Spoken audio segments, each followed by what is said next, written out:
There's nothing unreasonable in the House plan.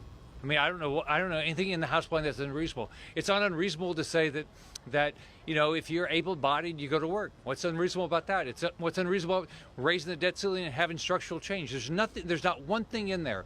And one thing when we all met with, we've been talking to House members, we said one thing: let's make sure what you do is something you can explain. They did.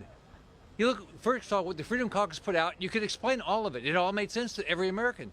And you look at what Kevin McCarthy passed. It actually, you go talk to normal people, well, that makes sense.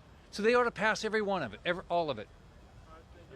Senator, it appears that as this press conference is happening over at the Fed, they've raised the interest rates to 4%, a signal that may be the end for now. Pause is coming.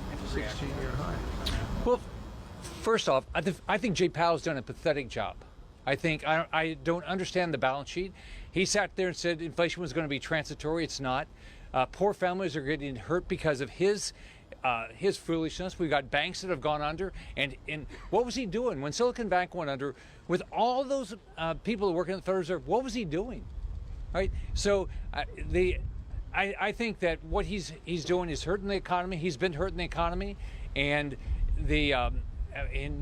guy, you just look, and then why is he? Why look at what's happening to our banks now? We have less money in our banks, which means if you're a business guy like I am, it's going to get harder to get a loan. That's all caused by one person, Jay Powell.